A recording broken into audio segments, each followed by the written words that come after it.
Welcome to economics in easy way. आइए देखते हैं आज price of related goods and demand, यानी कि रिलेटेड गुड्स और उसकी डिमांड कैसे चलती है।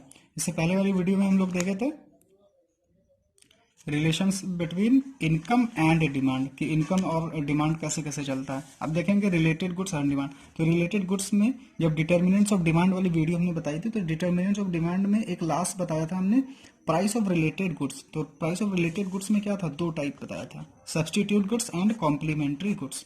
इससे पहले अगर वो वीडियो ना देखी तो जरूर देख लें। डिटर्मिनेंट्स ऑफ डिमांड, जब डिमांड चैप्टर स्टार्ट किया था। सब्सटीट्यूट गुड्स क्या होते हैं, which are substituted with each other, मतलब हम एक दूसरे को सब्सटीट्यूट कर सकते हैं, उसके ऑल्टरनेट होता है, मतलब एक की जगह पे हम दूसरे को यूज कर सकते हैं। जैसे टी और कॉफी है, तो टी के हम चाहे टी कंज्यूम करें, यूज करें, या कॉफी कंज्यूम करें, ठीक है। तो ये क्या है, substitute. Complementary goods with complete each other, इसको जॉइंट डिमांड भी बोलते हैं, यानी कि जो गुड्स एक दूसरे को कंप्लीट कर दे। जैसे कार एंड पेट्रोल, अगर कार नहीं है तो पेट्रोल का कोई यूज नहीं है, कार है पेट्रोल नहीं है तो कार का यूज नहीं है। तो ये क्या है, कॉम्प्लीमेंट्री गुड्स है। अब देखते हैं इसकी डिमांड कैसे चलती है, इफेक्ट क्या होता है प्राइसेस का और डिमांड का। तो सब्स्टिट्यूट गुड्स में देखते हैं, ये है price of T, demand of T, price of coffee, demand of coffee, ठीक है। अगर प्राइस ऑफ टी, अगर टी की प्राइस इंक्रीज करते हैं, अगर टी की प्राइस इंक्रीज करते हैं तो चाय की डिमांड, डिमांड ऑफ टी क्या होगी, डिक्रीज होगी। और प्राइस ऑफ कॉफी हम कांस्टेंट रखते हैं, इसको इसमें कोई चेंजेस नहीं करते हैं, तो डिमांड ऑफ कॉफी इंक्रीज हो जाएगी। यानी कि इस टी की डिमांड इंक्रीज होने से उसका इंपैक्ट क्या पड़ रहा है कि कॉफी की डिमांड बढ़ रही है। चाय की डिमांड बढ़ने से टी की डिमांड बढ़, प्राइस ऑफ टी, टी की प्राइस बढ़ने से कॉफी की डिमांड बढ़ जा रही है, ठीक है। फिर से, जब प्राइस ऑफ टी इंक्रीज होती है तो डिमांड ऑफ टी डिक्रीज होती है, और डिमांड ऑफ कॉफी, उसके opposite demand of coffee increase हो जाती है। जबकि कॉफी की प्राइस अभी उतनी, फॉर एग्जांपल 5 रुपए की मिल रही है चाय और 10 रुपए की मिल रही है कॉफी। अब ये अगर इंक्रीज हो गई, इसकी प्राइस 7 रुपीज हो गई, तो 7 होगी तो क्या होगा, जो भी चाय पीते होंगे वो उनको 7 रुपीज स्पेंड करने पड़ेंगे। तो अब वो लोग, बहुत सारे लोग क्या सोचेंगे कि 7 इस पे दे रहे हैं तो चलो 3 और मिला कॉफी पी ले। तो यानी कि जो चाय की डिमांड होगी, इसकी डिमांड होगी रिड्यूस हो जाएगी, और कॉफी की डिमांड बढ़ जाएगी, क्योंकि कॉफी की प्राइस 10 ही अभी भी है, लेकिन इसकी 5 से 7 हो गए, तो इसके वाले कस्टमर्स इस पे शिफ्ट हो जाएंगे, तो इसीलिए इसके प्राइस बढ़ने से इसकी डिमांड बढ़ जाएगी, ठीक है। अब देखते हैं इसका डायग्राम।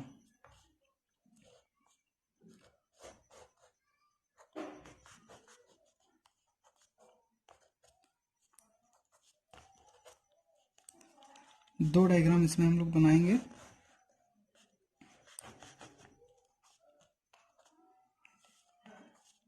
एक्स वाई,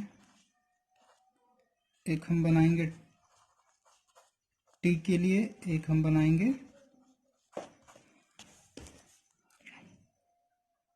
कॉफी के लिए, ठीक।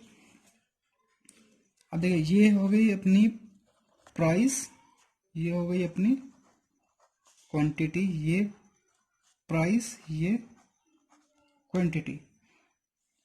एक हम पहले स्टैंडर्ड डिमांड लाइन बनाते हैं।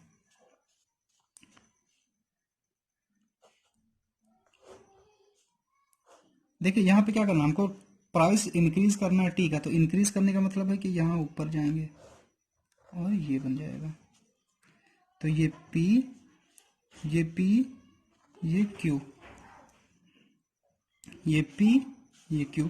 और जब पी डैश बनाएंगे, जब प्राइस इंक्रीज करेंगे, तो ये जो क्यू डैश यहाँ हो जाएगा, यानी कि जब प्राइस इंक्रीज होगी तो इसकी डिमांड डिक्रीज हो गई, ठीक। ये डिमांड लाइन है। जब प्राइस इंक्रीज की, फर्स्ट वाले हमको क्या करना था, टी के केस में प्राइस, इसकी डिमांड, प्राइस को इंक्रीज करना, इसकी डिमांड को डिक्रीज करना, तो जैसे हमने इसके प्राइस को इंक्रीज किया, इसकी डिमांड डिक्रीज हो गई। अब देखते हैं कॉफी पे आते हैं। कॉफी पे क्या करना है, कॉफी पे हमको इसकी प्राइस को इंक्रीज या डिक्रीज नहीं करना है, प्राइस उसकी उतनी ही रखनी है, ठीक है। प्राइस उसकी उतनी रखनी है। तो इसकी डिमांड इंक्रीज हो रही है, यहाँ पे डिमांड इसकी इंक्रीज हो रही है, तो डिमांड इसकी इंक्रीज कर देंगे, ये डिमांड डी डैश, ये पी है, ये अपनी क्यू थी, ये अपनी क्यू डैश हो जाएगी। ठीक, यानी कि यहाँ पे इसकी क्या है, प्राइस कांस्टेंट और डिमांड इंक्रीज हो रही है, प्राइस कांस्टेंट और डिमांड इंक्रीज हो रही है।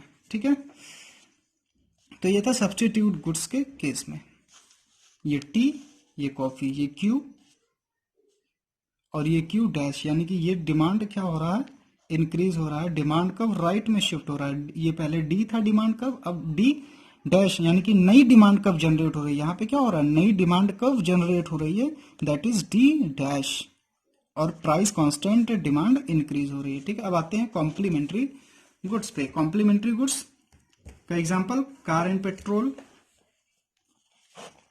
ठीक है, या लॉक एंड की, ये सब क्या है, इसके एग्जांपल्स हैं। ठीक है, तो बनाते हैं इस पे क्या करना है, इसकी प्राइस को हमको इंक्रीज करना है, तो इसकी डिमांड डिक्रीज हो जाएगी। इसमें भी हम लोग दो बनाएंगे,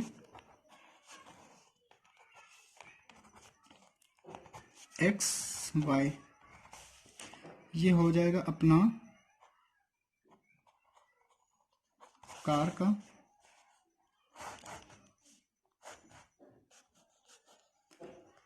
ये हो जाएगा अपना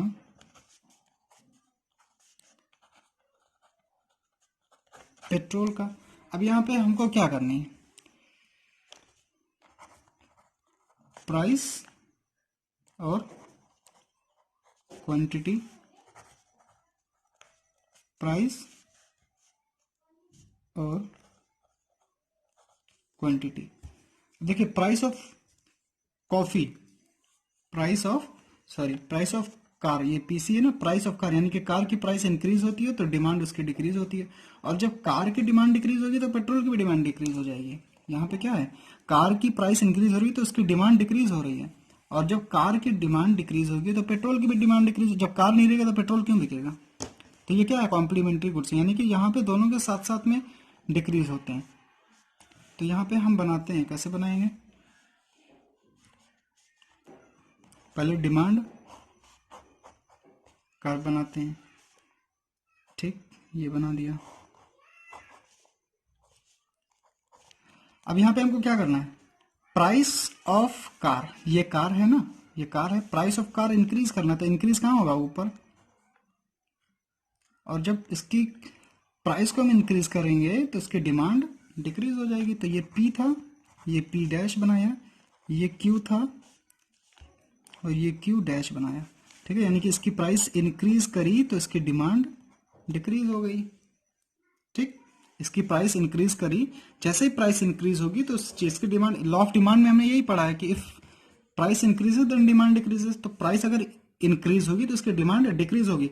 अब देखिए कार की प्राइस इंक्रीज होने से उसका इंपैक्ट पेट्रोल पे क्या पड़ता है, पेट्रोल पे उसका इंपैक्ट क्या पड़ता है, ये हमको देखना है। तो पेट्रोल की डिमांड घट जाती है, कम हो जाती है, रिड्यूस हो जाती है। तो इसका भी हम लोग डायग्राम बनाएंगे, डिमांड कर्व एक बना लेते हैं पहले, डी। ठीक, इसकी ये क्या है, standard, that is P Q, ये प्राइस है और ये क्वांटिटी है। देखिए अब यहाँ पे हमको क्या करना है, डिमांड को रिड्यूस करना है, डिमांड ऑफ पेट्रोल, पेट्रोल की डिमांड क्या हो जाएगी, घटेगी, बट यहाँ पे प्राइस को हमको कोई चेंज नहीं करना। जैसे यहाँ पे हमने क्या किया, प्राइस को इंक्रीज किया, यहाँ पे प्राइस को हमको इंक्रीज किया, बट यहाँ पे प्राइस को कांस्टेंट रखना है पेट्रोल के केस में,